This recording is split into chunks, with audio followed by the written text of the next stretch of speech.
प्रधानमंत्री जी के पास इन बातों के अलावा दूसरी कोई बात नहीं रहती। आज जवाब देना चाहिए 20 करोड़ रोजगार कहाँ है, महंगाई कहाँ खड़ी है।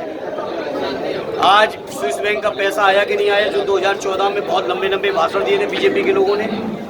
इन बातों पर जवाब न देके केवल मुद्दों को इधर उधर डाइल्यूट करना चाहते हैं। लेकिन देश के लोग बहुत समझदार हैं और हमारे देश के लोग बहुत भावुक भी हैं, जज्बाती भी हैं। 2014 में, 17, 19 में, 22 में लगातार 4 चुनाव प्रधानमंत्री जी की बातों पर लोगों ने यकीन कर लिया था। लेकिन आज 10 साल के उनके कार्यकाल के बाद लोग सवाल कर रहे हैं कि हमारे 20 करोड़ रोजगार कहाँ है, महंगाई कहाँ खड़ी है, बेरोजगारी कहाँ खड़ी है। आज लोग इस बात को लेकर चिंतित हैं कि अर्थव्यवस्था कहाँ खड़ी है। तो प्रधानमंत्री के पास कोई बातें नहीं है। प्रधानमंत्री जी बातें करते हैं पिछड़ों की, बातें करते हैं आदिवासियों की, दलितों की भी। लेकिन मैं पूछना चाहता हूँ, लगभग 350 डायरेक्ट IAS भर्ती किए गए केंद्र सरकार द्वारा माननीय प्रधानमंत्री जी के कार्यकाल में। और इस आपके माध्यम से बीजेपी से मेरा सीधा सवाल है, सूची जारी करें कि कितने बैकवर्ड IAS नियुक्त किए हैं, कितने दलित किए हैं, कितने आदिवासी किए हैं, कितने माइनॉरिटी के लोग किए हैं। जितनी भर्तियां थी उनमें सब में आरक्षण छीन लिया। और सबसे बड़ा जो संकट देश के सामने आ गया है वो देश के संविधान का आ गया है। और आज पूरा देश बाबा साहब के संविधान को बचाने के लिए, लोकतंत्र को बचाने के लिए, आरक्षण को बचाने के लिए, जाति जनगणना कराने के लिए, रोजगार लेने के लिए, अग्निवीर की योजना खत्म करने के लिए, पेपर लीक की जो घटनाएं हो रही उसको रोकने के लिए पूरा देश एक है।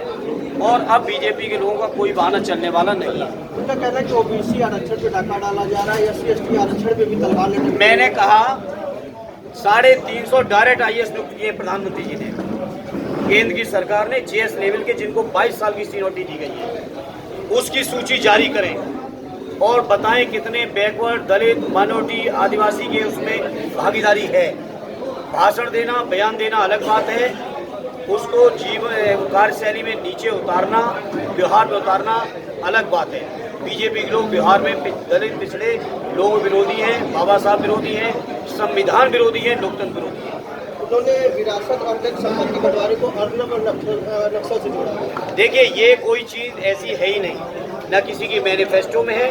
ये प्रधानमंत्री जी और भारतीय जनता पार्टी मात्र काल्पनिक मुद्दा बना के इस तरह से विपक्ष को घेरना चाहते हैं, जबकि विपक्ष की ऐसी न कोई मंशा कल थी, न आज है, न कभी होने वाली है। कांग्रेस के कर्नाटक सवाल पे भी सवाल खड़े किए, कहा कि हम बम ब्लास्ट हो रहे हैं। देखिए, वो तो वहाँ की घटना है, वहाँ के देखें। लेकिन प्रधानमंत्री जी यहाँ देखें, दलित की बेटी के रात के 2 बजे उनके परिवारों को देखने का मौका नहीं दिया जाता और जला दिया जाता है। आखिर यूपी के अंदर क्या हो रहा है, प्रधानमंत्री जी को देखना चाहिए। आए दिन हमले हो रहे हैं, आए दिन हमारे माताओं बहनों का अपमान हो रहा है, रेप हो रहा है, कानून व्यवस्था पूरी तरह ध्वस्त है, पेपर लीक करने वालों पर किसी की कार्रवाई नहीं है, माफिया लोग खुलेआम घूम रहे हैं। इस बात को प्रधानमंत्री जी को उत्तर प्रदेश में देखना चाहिए। आज से नामांकन शुरू हो गया, समाजवादी पार्टी प्रत्याशी नामांकन करेंगे, उनके नामांकन के दौरान बहुत से बड़े नेता शामिल हो रहे हैं। देखिए, 1 तारीख का नामांकन रखा है, पार्टी के सभी लोगों ने फैसला लिया है। 1 तारीख को हम लोग नामांकन करेंगे और पार्टी के सारे जिम्मेदार लोग रहेंगे। हालांकि बड़े नेता लोग, चूंकि तृतीय चरण का चुनाव एकदम अंतिम चरण में है, तो हम ये नहीं कहते कि कोई जो लोग लगातार प्रचार में है या जिनकी उधर प्रचार अभियान में शामिल है वो लोग शायद ना पाएँ। लेकिन उधर के चरण खत्म होने दिए, पार्टी के सभी जिम्मेदार लोग आजमगढ़ में होंगे। बसपा पहले भी राजभर को प्रत्याशी बनाती है, उसके ठीक बाद जो है वो प्रत्याशी बदल के मुसलमान चेहरा खड़ा करते हैं। क्या लगता है, क्या देखिए, वो तो उनका हक अधिकार है, किसको खड़े करते हैं उस बात की हमें नहीं कहने का कोई हक है, तो उनका फैसला है। हालांकि माइनॉरिटी के भाई लोग, लीडरशिप, जो रियल लीडर है वो कहाँ है वो आप सब जानते हैं। सर, मत प्रतिशत लगातार तो चुनाव में कम देखने को मिला है, इसको किस तरह से देख रहे हैं? बीजेपी के प्रति लोगों की निराशा है। बहुत लोगों ने, कई वर्गों ने खड़े होकर सभाएं करके बहिष्कार किया है और इसी बात से परेशान हैं